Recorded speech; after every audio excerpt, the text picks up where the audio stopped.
Hello বন্ধুরা, আসসালামু আলাইকুম। সবাই কেমন আছেন বন্ধুরা? বৃষ্টি বাদল এক নাগারে হয়ে যাচ্ছে। বৃষ্টির জন্য কোথাও বের হওয়া যাচ্ছে না, কোনো কাজ করা যাচ্ছে না। একটা ঈদ সামনে, একটু যে বের হবো, কারোর জন্য একটু ছোটোখাটো একটু কেনাকাটা করব, সেগুলো কোনো উপায় নেই। ভয় লাগে, রাস্তাঘাটে পানি জমে থাকে, রাস্তাঘাট সমান না, ভালো না। রাস্তাঘাটে পানি জমে থাকে, কোন জায়গায় আবার গাড়ি উল্টে যায়, গাড়ির চাকা আটকে যায়, অনেক সব দেখি, ইউটিউবে দেখি তো ভয় লাগে। এই জন্য আমি ঘর থেকেই বেরোতে পারি না, কারণ এই বয়সে এখন কোথায় কি একটা বিপদ হয়ে যাবে, এটা একটা ভয় লাগে। সেগুলো তো আছেই। এই নিয়ে খুব মন খারাপ, কদিন থেকে ঘর থেকে বের হতে পারি না। তার ভিতরেই একটা আমাদের এখানে বড় একটা দুর্ঘটনা আর কি ঘটে গেলো এক ফ্যামিলিতে, পাশে আর কি আমাদের প্রতিবেশী একটা ফ্যামিলিতে। তখন খুবই আর কি মানে জানাশোনা ছিল ওদের সঙ্গে, আমরা আমাদের বাচ্চারা চলাফেরা করতো। তারপরে আমার হাজবেন্ডও যে ফ্যামিলির কথা বলছি, ওনার যে ওই বাড়ির যে বাড়িওয়ালা আর আমার হাজবেন্ড, এরা আর কি খুব একসঙ্গে চলাফেরা, নামাজ পড়া, মসজিদে যাওয়া, কথাবার্তা, গল্প সবই ছিল। আমরাও ফ্যামিলির সঙ্গে খুবই আর কি, যেহেতু প্রতিবেশী সবার যেমন থাকে আর কি, প্রতিবেশীর সঙ্গে যেমন থাকে আর কি। তো যাই হোক, চপলা বউ বেঁচে নেই আজকে 10 12 বছর 13 বছর হয়ে যাচ্ছে।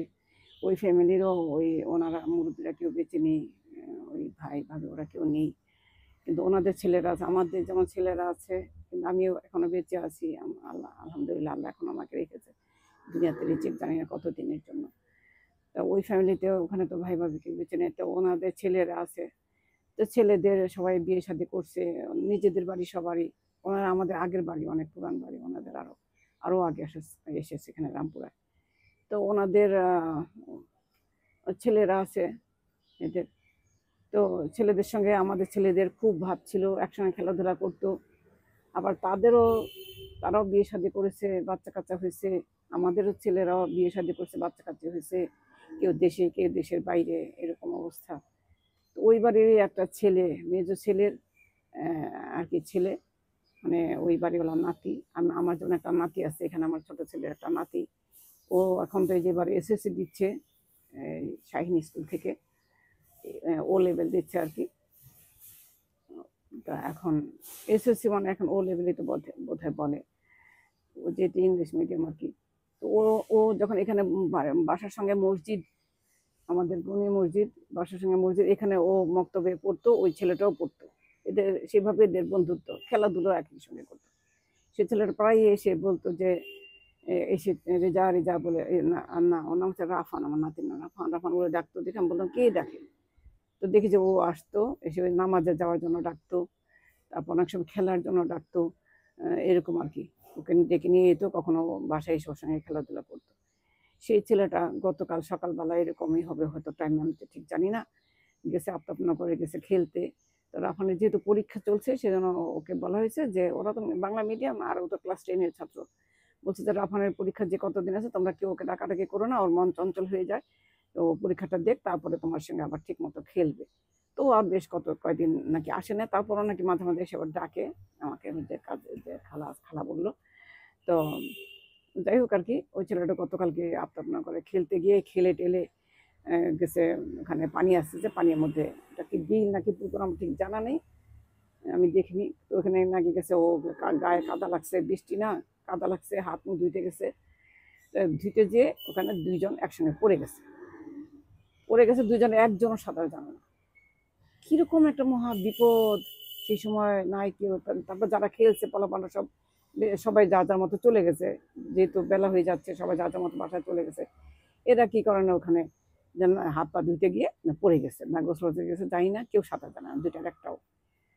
এদিকে আরেক কেউ তো দেখা নেই, কেউ দেখেনি। ওই দিক দিয়ে আবার আরো দুইটা ছেলে আসছিল, ওর ভিতরে আরো দুইটা আবার, একটা সাঁতার জানে একটা জানে না। ও আবার একটা আবার লাফ দিচ্ছে, দিয়ে একটাকে টেনে তুলছে, আরেকটা আবার নামে না, যেহেতু সে সাঁতার জানে না, যে ও একটাকে টেনে তুলছে, আরেকটা এটাকে তুলতে তুলতে ওইটা আরেকটা ডুবে গেছে। কারণ একজন তো দুজনকে তুলতে পারে না, ও তো বাচ্চা ছিল, ওরাও তো স্কুলেরই ছাত্র, একই বয়সে তারা। তো একজনকে ও টেনে তুলছে, এ ছিল পিছন দিকে, ও ডুবে গেছে। একে তোলার পরে আর ওকে দেখা যায় না। আর এ তো এমন বড় ছিল না যে ডুবে ডুবে খুঁজবে, দেখে না, তলায় গেছে। তো তলে ততক্ষণ যেহেতু সে অনেকক্ষণ ধরেই তো হয়তো দুজন হাবুডুবু খাচ্ছিল, তো পানির নিচে চলে গেছে। কিন্তু ওকে আর তুলতে পারেনি। সে হচ্ছে আমাদের এই ছেলেটা, ওকে আর তুলতে পারেনি। আর একটা ছেলে তো বেঁচে গেছে, এর আর হলো না, একে তুলতে পারেনি। পরে অনেক লোকজনরাও খোঁজাখুঁজি করছে বাসায়, তো ততক্ষণে মনে হয় বাসায় খবরাখবর হয়েছে বা কিছু, যেহেতু আফতাবনগরে। তো আরও তো ফোন নিয়ে গেল, তো ফোন শুদ্ধই তো পানিতে ডুবছে।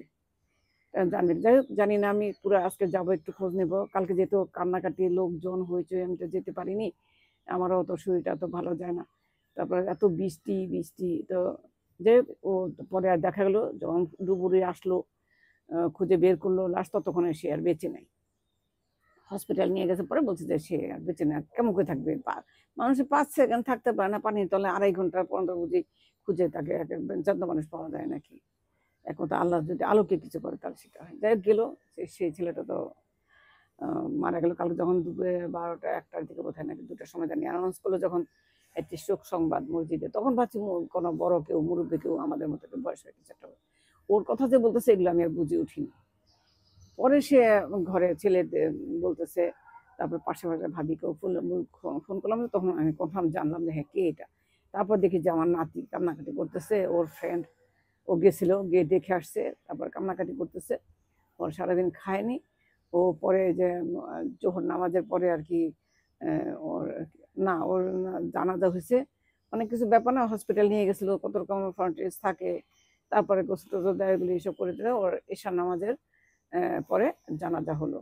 তারপরে সে একসঙ্গে আমার নাতি শুদ্ধ গিয়ে, ও শুদ্ধ যে কাছেই কবরস্থান, ওখানে কবর দিয়ে আসলো। এখন আমি চিন্তা করছি আমার নাতিটা আজকে পরীক্ষা, ও যে কিভাবে পরীক্ষা দেবে, ওর ভিতরে যে কি হয়ে যায়, একই সঙ্গে বন্ধু খেলাধুলা করছে, খালি 2-4 দিন হয়তো দেখা দেখা হয়েছে, ঠিক আছে। ও আগের দিনও নাকি ও সাইকেল নিয়ে ওর সঙ্গে নাকি কোথায় ঘুরতে গেছে, প্রায় এই তো শোনে না কথা, পোলাপান শোনে কথা, শোনে না মুরব্বীদের কথা, বাবা মার কথা শোনে না।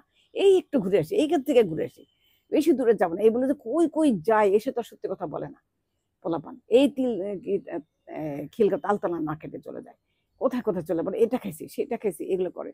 এগুলো তো ঠিক না। আমরা তো জানি যে হ্যাঁ আমাদের ছেলেরা ভালো, কোনো খারাপ পথে যায়নি এখনো পর্যন্ত, আল্লাহর রহমত আছে, কিন্তু বিপদ তো একটা হয়ে যেতে পারে যে কোনো সময়। এগুলো তো বাচ্চারা কিচ্ছু বোঝে না, তাদের এত বলা হয় তারা শোনে না কথা। কি আর করা যাবে বন্ধুরা, এখন সেই নিয়ে আর কি খুব মনটা খারাপ আজকে। এই যে গতকালকে মারা গেছে, আজকে 2 দিন হয়ে গেল, বৃষ্টি যারা বৃষ্টিও হলো। তো সে যাই হোক, এখন কিছুই করার নাই আমাদের, এই অবস্থা। আল্লাহ ওকে বেশ নসিব করুক। আমরা মুরব্বীরা আমরা দোয়া করি। আমার নাতির সঙ্গে যেহেতু খেলছে, সেও তো আমার নাতি হলো, ওই ওই ভাই ভাবির নাতি, আমারও তো নাতি হলো। এইটাই আর কি। এখন আজকে এই জন্য মনটা খুব খারাপ, তবুও ছাদে আসলাম। কারোর জন্য কোনো কিছু থেমে থাকে না, এই দুনিয়ায় আমাদের চলতে হয়, ফিরতে হয়, সব কিছুই করতে হয়। মনটা খুব খারাপ, কতদিন হয়তো কষ্ট থাকবে মনের ভিতরে, একসময় ভুলে যাব। এটি হচ্ছে দুনিয়ার নীতি। তো বন্ধুরা সবাই একটু সাবধান থাকবেন, বাচ্চাদেরকে একটু শাসন করবেন, বুঝাবেন। বা যদিও বাচ্চারা আজকাল এসব শাসন মানে না, আমাদের নিজেরা যেন সবকিছু বোঝে, তবুও চেষ্টা করবে নাকি। এখন যার সময় ফুরে যাবে সে তো যাবেই, তবুও তোর বাবা মার মনের অবস্থাটা আজকে বুঝেন, কি অবস্থা হয়ে যাচ্ছে এখন। এই মাত্র ক্লাস 10-এ পড়া ছেলে, তরতাজা, কেমন লাগে, একটাই ওনার ছেলে আর একটা মেয়ে।